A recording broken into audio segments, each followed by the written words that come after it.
Hello, and welcome to coverage of Grand Prix Glasgow for the MSEM format. I'm Caillou, and today we're going to be watching the round 1 match between HerziQuerzi, who's playing blue-green Landstorm, and Chumbeque, who's playing red-white Newcomer's Luck.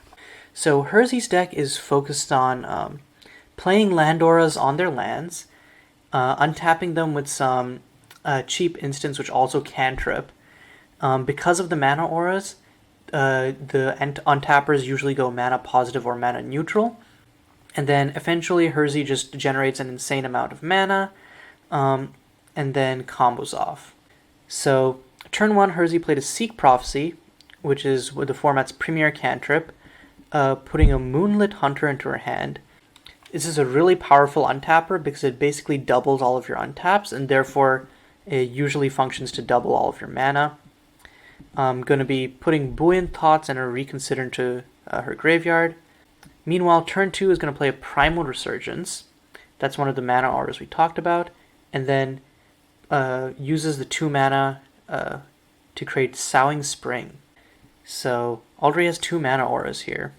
Meanwhile, Chumbeque's deck is a red-white aggro deck focused around the titular card Newcomer's Luck. It gives a creature +2/+1 whenever it enters the battlefield, but it doesn't give it haste. So Chumbeque's deck is focused on creating cheap, hasty tokens that can eventually grow huge due to Newcomer's Luck. One such card is this Minister of Zealots, which makes a cleric token at the start of each combat step. Gonna ping Herzi for 1 with it. Unfortunately, Chumbeque only gets to keep the cleric tokens if he casts an instant or sorcery that turn, which he did not. So Herzi just going to play a Wayfarer's Shrine and pass. Interesting that Herzi didn't play anything, not even Land Aura. Is probably just trying to wait until they have enough mana next turn to go off, probably. Chumbeque has a second Minister of Zealots, going to be pinging Herzi for 4 this turn. So yep, he's going to swing in with the 2 clerics plus the first Minister of Zealots. Or no, is only swinging in with the 2 clerics. I think Chumbeque forgot about the other minister. Because I don't believe Herzi has any flash creatures in the main board. Actually, no, I'm dumb. Herzi does have the Moonlit Hunter, so that was a good play by Chumbeque not to attack with the Minister of Zealots.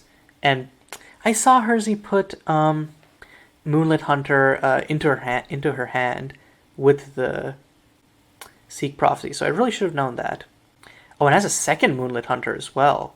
But yeah, I always forget that Moonlit Hunter has flash, just because the second ability is really what's important in this matchup. But yeah, with double Moonlit Hunter, any untappers that Herzi has are going to generate an insane amount of mana. Going to play Conjure Realities, untapping this island twice. Conjure Realities is an incredibly powerful tutor. Going to grab a Legends Remembered, which is basically just a regrowth, and gets to free cast it because of Conjure Reality's Abound ability. Oh no, it's actually going to free cast the Prismatic Leyline and just put the regrowth effect into her hand. Okay, now is going to hard cast the Legends Remembered, getting back the Conjure Realities. Yep. Casting the Conjure Realities again, going slightly more mana positive this time as well, because of the Moonlit Hunters. Another Legends Remembered, yep. So Herzi can essentially just cycle through all copies of Legends Remembered in her deck, and keep going mana positive all the while. Oh, and now can loop the Legends Remembered to generate infinite mana, and then grabs a Conjure Realities, getting a slightly mad, and then hard casts it instead of abounding it. X equals Chumbeque's entire deck. So Chumbeque just straight loses. And yeah, the looping of Legends Remembered with the double Moonlit Hunter triggers allowing Herzi to just keep untapping is kind of crazy. And Conjure Realities finding the pieces for that is a pretty strong win con. Also, previously, I believe the deck did have trouble with generating red mana as a finisher. The addition of the blue X spell as a win con in the green-blue colors is pretty powerful. Yeah, so the Slightly Mad is a really good way to generate a win con in green-blue for the deck. Because previously it was using face burn effects.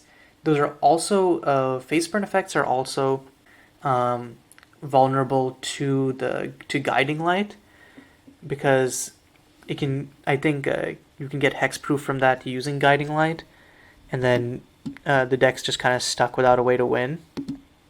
Anyways, let's look at sideboards before getting into game 2. Stand Unassailable is probably good for Herzi's deck. It's just very good versus the aggressive decks. Recall Forgotten Aeons, Echoing Sunder, probably not. Guardian's Resolve, probably not. Vitality Unbridled, probably because it's a great life gain source. Other than that, I think the rest of the sideboard cards don't really come in. So I could see, or Herzi might just keep the main board under the assumption that Herzi can combo off faster than Chumbeque can kill. So Herzi will either side nothing at all, or the Stand Unassailable and Vitality Unbridled in some number. Meanwhile, Chumbeque, the Desecrate Antiquities unfortunately does not hit enchantments, so it's not going to be useful. The Sanding is going to be very useful in this matchup. Void Flare, not so much. So I think 4 Sandings are coming in for sure, because if you can Sanding a land that a Mana Aura has been attached to, you are so far ahead. And it forces Herzi to hold back their Mana Auras until the turn that she can go off. Okay, Chumbeque, once again, starting off game 2, doesn't have a turn 1 play. Yeah, that's definitely the problem with Chumbeque's deck, is that it's not over-reliant on newcomers' luck, it's just less explosive. And I think in these matchups where it's just essentially goldfishing, you need to be as fast as possible. Meanwhile, Herzi does have a turn 1 play, going to Seek Prophecy again. Oh, grabbing a Conjure Realities, and is going to mill a Wayfarer's Shrine and a Prismatic Leyline. Taking the Conjure Realities instead of the Prismatic Leyline makes me feel that Herzi already has some Mana Auras in hand. Meanwhile, Chumbeque is going to play Passionate Congregation, not tithing it, so just gets 2 Hasty Cleric tokens. Herzi's once again going to Seek Prophecy. Does Herzi not have a second land yet? Or is just waiting to see if she can hit a better land off of the Seek Prophecy? Okay, going to grab an island, which definitely makes me feel like Herzi did not have another land. Binning another Prismatic Leyline and a Buoyant Thoughts. Okay, has a Wayfarer's Shrine though. And keeping the Wayfarer's Shrine up makes sense, because now Chumbeque can't Sanding it on his turn, because in response Herzi will just crack the Wayfarer's Shrine. Chumbeque is going to play a Rabid Thrill. They're going to swing in for 6 damage here. Unfortunately for Herzi, doesn't have any way to deal damage back at these Cleric tokens.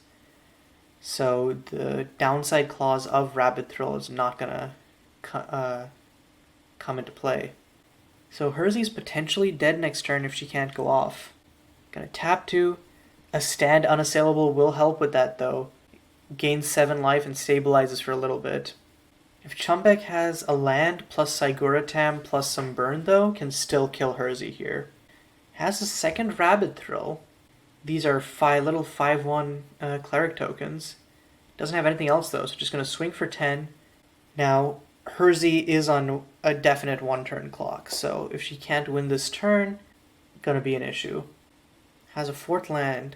Hopefully has been playing around Sanding this whole time by not running out Mana Auras, and can run them out this turn.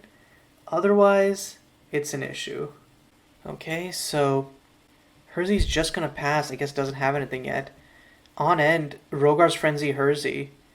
Even if Herzi has a Moonlit Hunter here, to be able to block this these Cleric tokens, it's pretty over. And yeah, the Siguratam gonna clean it out. That would have been a whopping 25 damage, which Herzi really can't deal with. So yeah, it feels like Herzi got stuck with a bad hand and didn't really get anything more off the Seek Prophecies. Hopefully we can see a better showing from Herzi in this game 3. Or alternatively, will Chumbeque finally draw his deck naming card and manage to go off with the luckiest newcomer's luck to ever luck? Well, starting with the Mull probably isn't the way to do that. Okay, keeping at 6. Herzi's going to play a Wayfarer's Shrine turn 1, immediately crack it for an island, and third game running, turn 1 Seek Prophecy. This time grabbing a forest off of it, milling a Sleeping Dryads and Moonlit Hunter. That's really interesting. I'm surprised that Herzi is, well, not throwing away the Moonlit Hunter, but yeah, that's effectively what she's doing. Maybe she needed lands and has one of the regrowth effects in her hand. Anyways, Chumbeque cracking the Sunlit Highland, which gives me the feeling that he too has a turn 1 play in store. Gonna grab a Forgotten Step. And yeah, he can go in all in with this life loss now that he knows that Herzi's win con is not life-based. And there it is, the turn 1 Newcomer's Luck. So Herzi actually going to crack the Shock Fetch, Mysterious Cataract. So shocking herself in order to be able to play the Sowing Springs. Definitely kind of risky, because if Chumbeque untaps Sandings the Sowing Spring, Sandings the island, big problem. If Chumbeque untaps and has some crazy hasters, it's also a problem. I'm not sure that Chumbeque can threaten a turn 3 yet. Actually, yeah, it could. If Chumbeque has the curve of the 2 mana spell which creates 2 clerics, and then curves that into Sigura Tam, Herzi could just die. Because that's 6 damage this turn, and then, and here we go. Has a Growing Numbers. Those creatures don't have haste, though. I feel like it's kind of a suspect thing to play Dragon Fodder in a deck that relies on having an Enters the Battlefield enchantment. If that had been something that created hasty tokens, Chumbeque would have been much better off. Instead, Herzi's going to double Prismatic Leyline on this island. Can Herzi go off this turn? Going to start off with a Shifting Terrain, untap the island, draw a card, and it actually nets positive 2 mana. Going to play Legends Remembered. Not going to net any mana off of this one because it's going to grab back, the Moonlit Hunter. That definitely makes sense. And then pay it all, untap the island. So essentially go mana neutral right there. Has another Primal Resurgence. Nets 3 mana off of that. Now each spell, an Entalon Erasure. And that's the perfect last card for Herzi to have in her hand. Gonna shuffle everything back and draw up a new 7-card hand. You know, with Entalon Erasure functioning as a draw 7, I don't think there's any way Herzi can lose here. Just because of how much mana they're netting off of this Moonlit Hunter. Okay, doesn't control a blue creature or a blue legendary creature or planeswalker, so it does have to discard 3 cards. Discarding 2 lands and a Primal Erasure is fine. Has a cantrip, Seek Prophecy. Digging 3 cards deep for another untapper is pretty good as well. Or at this point, a Conjure Realities would not hurt. You know what? Speak of the devil. There's the Conjure Realities. And is going to mill a Legends Remembered and Prismatic Leyline. Legends Remembered in grave is not that bad because, yeah, it can conjure. I think now can Conjure Realities loop. Can Conjure Realities loop with Legends Remembered, I think, at this point, and then just go off. So, yep, same line that we saw in Game 1. Herzi's going to start looping these Legends Remembered. And yeah, makes the infinite mana, ends off with the Conjure Realities, and is going to mill Chumbeque out. And Chumbeque does not have any sideboard answer to mill. Oh, Vitality Unbridled? So is going to gain infinite life and make infinite 1/1s. That also works. So yeah, did side in the Vitality Unbridled. And yeah, Chumbeque doesn't have any wipes, so cannot win against a board of infinite 1/1s, and doesn't have any hasty tramplers, which wouldn't matter anyways because Herzi's got infinite life. So yeah, good games, but Herzi on green-blue Landstorm takes it 2-1 over Chumbeque on white-red Newcomer's Luck. But yeah, until next time, this is Caillou signing off.